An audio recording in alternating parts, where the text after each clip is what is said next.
بسبب تقدم الآلات الزراعية، دلوقتي نقدر ننجز مهام كانت مستحيلة من فترة زمنية بسيطة.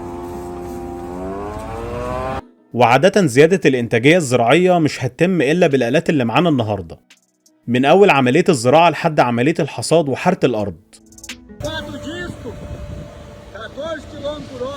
خليك معانا للنهاية عشان تشوف الآلات دي قادرة تعمل إيه.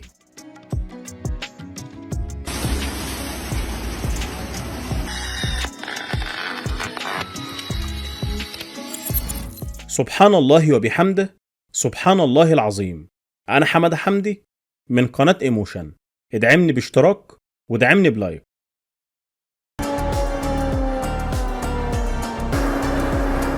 لما يبقى 100 فدان أو 200 فدان مزروعين، وقت المحصول هتبقى مشكلة كبيرة، بس مع الوحش ده مفيش أي مشكلة.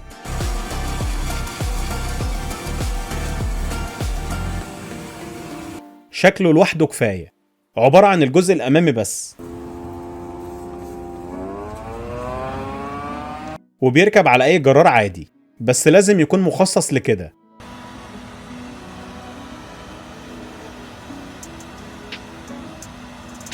السكاكين الأمامية بتقطع الذرة وبتسحبه للمفرمة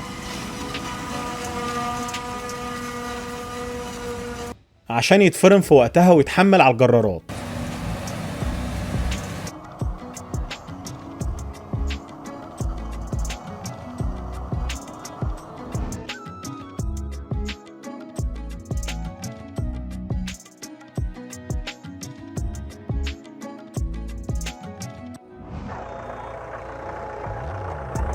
الجرار ده شكله هربان من الحرب العالمية الأولى، ومع ذلك عملي جدا في حرث الأرض.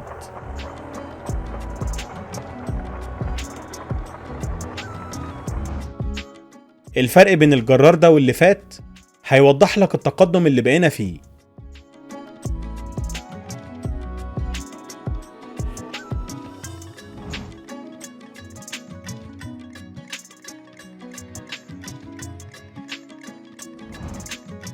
ما لقيتش كلام اقوله على اللي قدامي ده، عشان ببساطة مش فاهم ايه ده.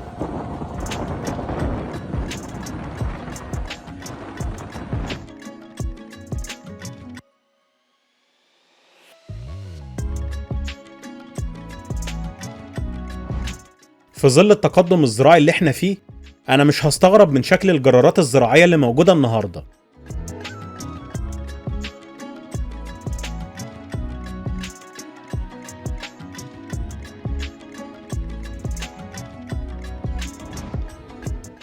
ببساطة أنا حسيت إني على كوكب المريخ،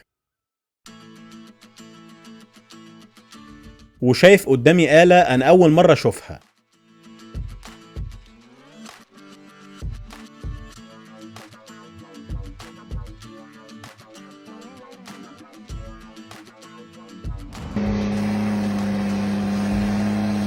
من كتر حبهم في الزراعة عملوا آلات مصغرة منها وشغالة زي الكبيرة عادي. نركن المنشار بقى على جنب ونركز مع الاختراع ده شوية. بعد ما شفت الآلات اللي فاتت طبعا هتتريق على الآلة دي. هقولك إن المزارع اللي قدامك ده هو اللي عاملها.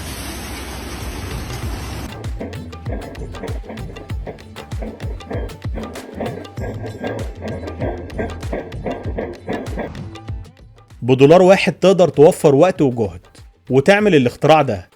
هيبقى متعب عليك شوية، بس هيساعدك جدا في حرث الأرض.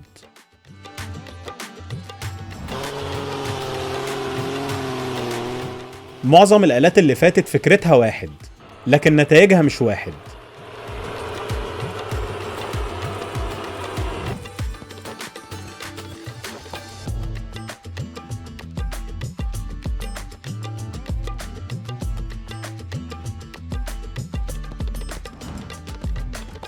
اهو ده بقى اللي ضرب عصفورين بحجر واحد، بينظف المجرى المائي وفي نفس ذات اللحظة بيعمل تسميد للتربة.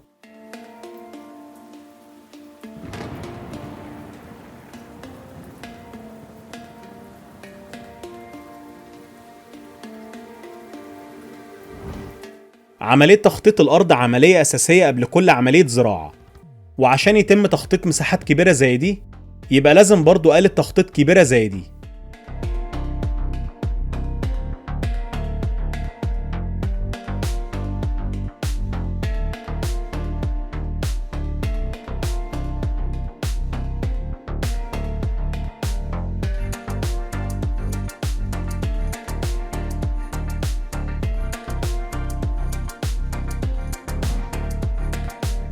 المكنة دي تحسها كده شبه لعبة المكعبات، ومصممة عشان تلم الأعشاب الجافة من الأرض، لا وتنظيمها بشكل محترف كمان.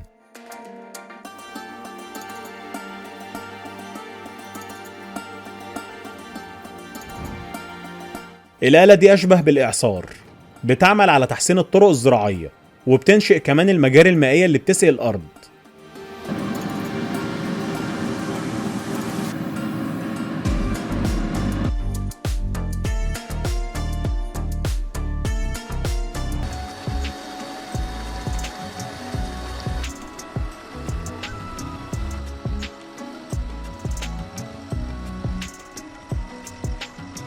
أنا عارف إنك مستغرب من حجم آلة الرش دي، أنا زيك كده بالظبط.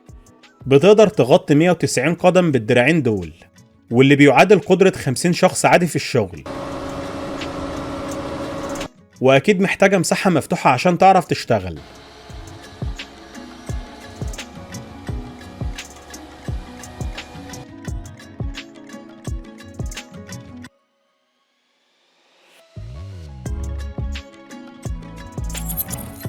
أنا عايزك تستمتع وأنت بتتفرج على الآلة دي وهي بتخزن البطاطس في المستودع، وبدون أي تدخل بشري.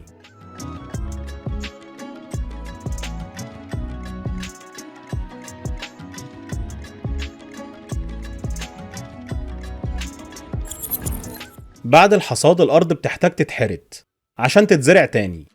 الجرار ده بقى بيقدر يحرت الفدان في نص ساعة مثلا.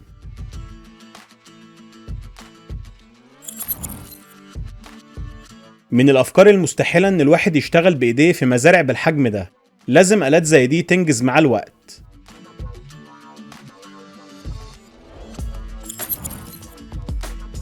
حصاد البطاطس من العمليات الرخمة شوية، بس في ظل وجود آلة زي دي أظن مبقاش فيه مشكلة.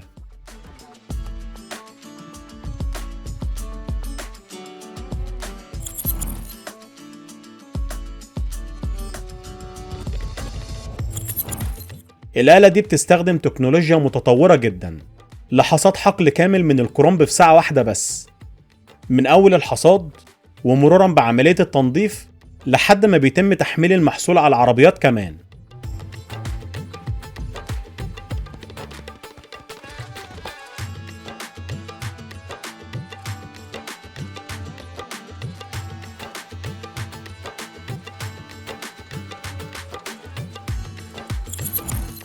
عبارة عن معمل متحرك هو اللي بيقوم بعملية الحصاد بالكامل. بيخزن القمح ويدرس القش.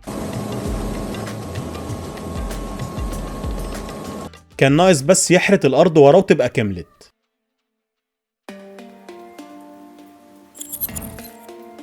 مش شرط يبقى معاك أحدث الآلات عشان تقوم بشغلك كويس، ممكن بآلات بسيطة زي دي تقوم بشغلك على أكمل وجه.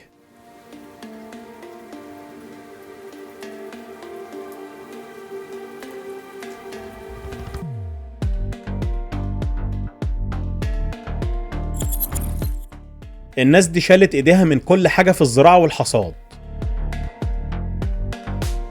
وبقت الآلات هي اللي بتعمل كل حاجة زي ما احنا شايفين.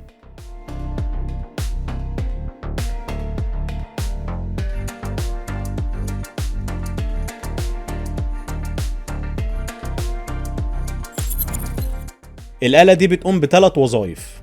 جزء أمامي بيشيل المحصول من الأرض، وبعدين بيترحل على الجزء الخلفي، وفي الآخر بيتحمل على الجرارات. وسبحان الله العملية كلها ما خدتش دقايق.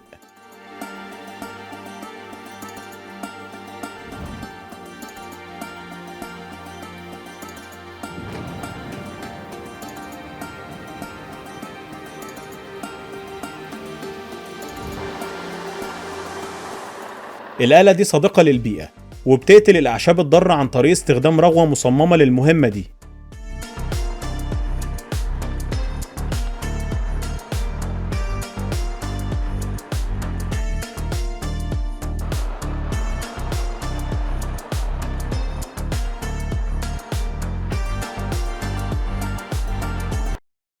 ايه ده؟ معقول الفيديو خلص؟ هو دايما كده، الوقت الحلو بيعدي بسرعة. انزل اكتب لي في التعليقات ايه اكتر جزء عجبك في الفيديو، ما تنساش الاشتراك في القناة، وكمان ما تنساش اللايك، واوعى تنسى اهم حاجة انك تدعي لاخواتنا في فلسطين. اشوفكم الفيديو الجاي ان شاء الله. رب الخير لا يأتي الا بالخير. سلام.